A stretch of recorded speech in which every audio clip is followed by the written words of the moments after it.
Қайырлы күн достар, сіздермен бүгін өте дәмді әрі тойымды болып пісетін пирогтың рецептімен бөлісетін боламын. Мен де бірінші рет жасап тұрмын, жолдасыма да қатты ұнады. Сіздерге де ұнайды деген ойдамын.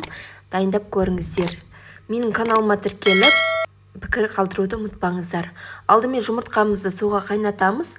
Содан кейін құрғақ ыдысымызға 3 жұмыртқамызды, үстінен шым-шым тұзымызды, қаймағымызды салып, венчиктің көмегімен араластырамыз. Бұлардың құрамы описание бөлімінде толық қалдырамын, сол жерден қарасаңыздар болады. Үстінен ұнымызды саламыз, содан кейін қопсытқышымызды салып араластырамыз. Ешқандай түйіршік қалмау керек, жақсылап араластырамыз. Біздің міне тестіміз дайын болды. Енді салмасын дайындаймын. Көк жуаны алдын ала осылай турап дайындап қойдым.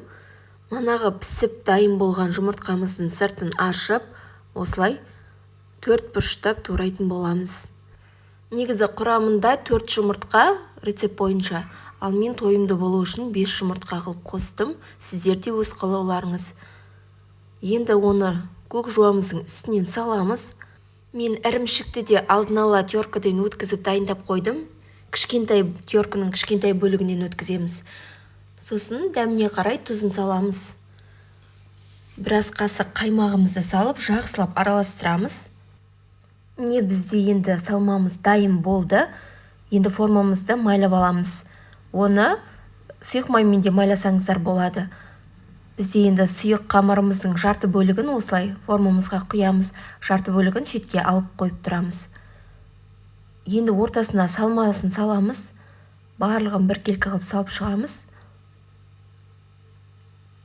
Енді қалған қамырымызды осылай үстінен құямыз. Құйып болғаннан кейін бетін тегістеп жібереміз қасықтың көмегімен. Мен алдын ала пешімізді қыздырып дайындап қойдым. Әдемілік үшін осылай бетіне көншіт сепсеңіздер болады. Енді қызып тұрған пешімізге 180 градуста 35 минутқа қалдырамыз. Міне қараңыздар, бізде пирогымыз пісіп дайын болды. Өте дәмді шығады, дайындап көруге кеңес беремін. Ас болсын.